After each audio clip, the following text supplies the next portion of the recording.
For years, she stood quietly next to him, always present but never heard. But now, after so much silence, the woman behind Pastor Lovy Elias has finally spoken out. And what she revealed has left the faith community shaken.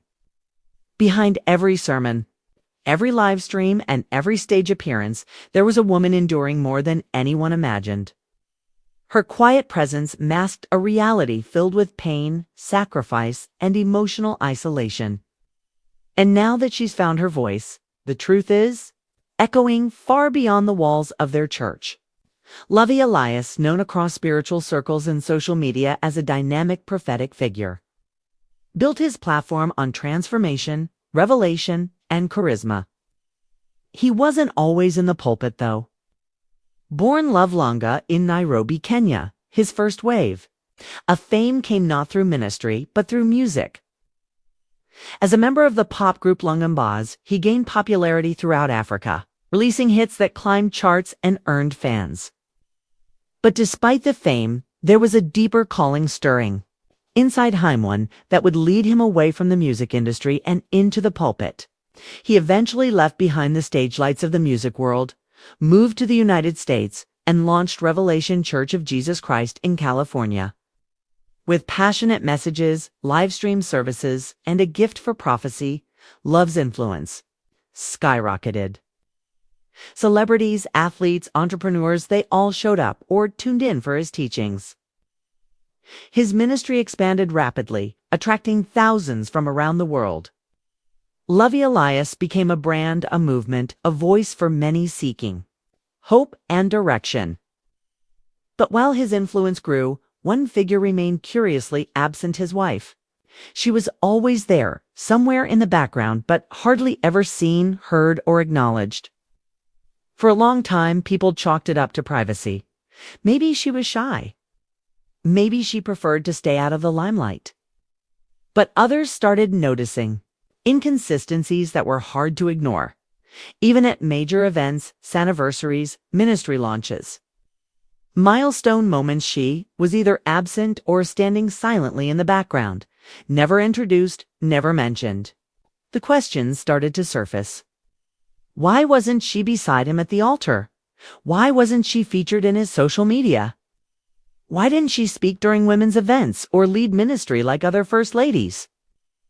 Was she being silenced, or was there something more painful going on behind closed doors? As the years passed, a pattern began to emerge. Congregants noticed the emotional distance even during the rare times she showed up in person.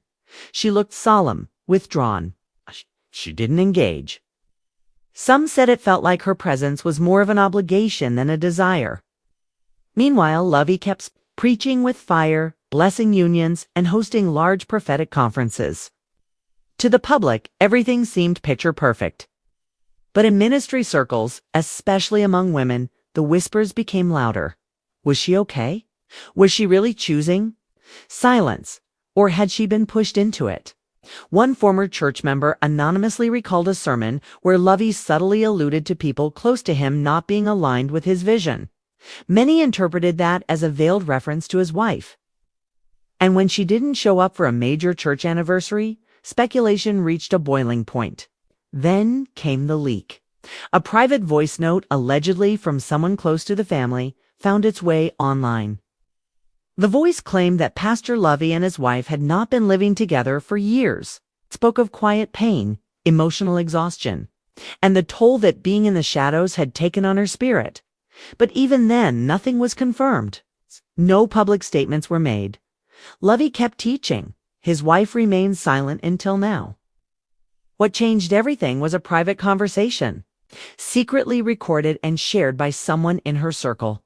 Her voice, soft and deliberate, trembled with emotion but carried strength. She never named Lovy, but it was clear she was referring to her life with him. She started with a confession that broke hearts across the internet. I loved him, believed in our mission, but somewhere I stopped being a partner and became a shadow. She talked about their early years with affection, how they dreamed together, built together, shared a vision for serving God. But once the platform grew, her space in his life began to shrink. She claimed she was told that her presence in the spotlight would interfere with the ministry's brand. Being quiet, being absent, was framed as part of supporting the bigger picture. But behind the image of unity and strength, she was suffering in silence. She spoke about crying alone after Sunday services. She said she would sit in the third row, watching him preach about love and healing, all while feeling completely alone. Her voice cracked as she recalled moments where she wanted to speak up, to ask for help, but felt afraid of being seen as disloyal or dramatic. "I wasn't just silenced," she said. "I disappeared." She never accused him of physical abuse or cheating. What she described was something less visible but just as damaging: emotional neglect, spiritual disconnection, and the pressure to protect a public image even at the cost of her own well-being. Despite it all, her tone was not bitter, was heartbreakingly gracious. She said she hoped her voice would help other women in ministry, those who felt invisible, dismissed, or unworthy just because their pain didn't fit the narrative of their husband's success. The public reaction was swift and divided. Within 2 days of the audio leaking, the church released a statement not from Lovy himself, but from a spokesperson, which was cautious and carefully worded, asking for privacy and prayers. But many were disappointed. Why didn't Lovy respond directly? Why didn't he acknowledge her pain?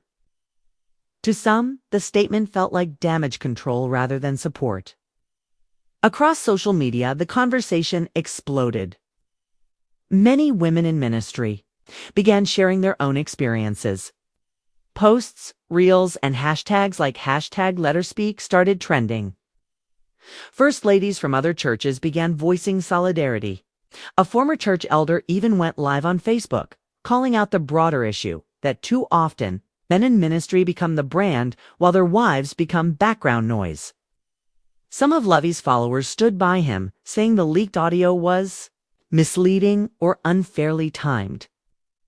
Others began digging through old sermons, looking for signs. In one clip, Lovy talked about loyalty in marriage, and it was now being replayed through a different lens. The same man who preached about sacrifice and unity may have overlooked the one person who sacrificed most. Then came a quiet but powerful message from his wife herself. After months of social media silence, she posted a photo to her private account. It showed her wedding ring on a table next to a closed Bible. No caption, just one word: finished. That single word set off a firestorm. Was it a declaration of divorce? A spiritual metaphor? Or her way of saying she was done carrying the weight alone? Within minutes, comments poured in. Some praised her courage. Others begged for clarity. And then came more leaked screenshots, voice memos from friends saying she'd quietly moved out months ago. One voice memo allegedly recorded her saying, "I gave him everything: my prayers, my silence, my loyalty. But I lost myself. I won't lose my soul." That line hit like a thunderbolt. It confirmed what many had suspected, that she wasn't just dealing with a personal crisis, but a spiritual one. And while Lovy continued ministering, the spotlight had shifted. This time, it was shining on the cost of silence.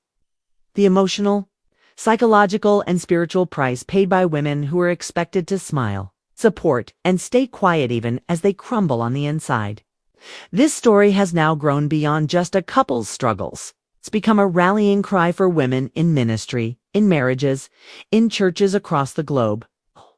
So many are realizing they aren't alone. They too have been expected to mute their voices to protect someone else's image. They too have been made to feel like accessories instead of equals. The courage of Lovy Elias's wife to finally speak, however privately, has touched a nerve in the faith community. It has sparked conversations in homes, churches, Bible studies, and online spaces. Her story has opened the door for others to tell theirs. And while she didn't name names or assign blame, her honesty has created something more powerful than gossip, created a space for healing. What comes next remains to be seen. Will Lovy eventually respond directly? Will there be reconciliation or separation? Whatever happens, one thing is clear: she's taken back her voice. And in doing so, she's given countless other women permission to find theirs. Her silence wasn't weakness, it was her way of surviving. Her decision to speak wasn't rebellion, it was revelation. And no matter where the path leads from here. Her story reminds us all that behind every public figure, there's a private world. One that deserves just as much care, compassion, and respect as the spotlight. Her journey is no longer about being a wife behind a pulpit. It's about being a woman who dared to speak when it would have been easier to stay quiet. And in that, she's preaching a sermon of her own, one the world won't forget.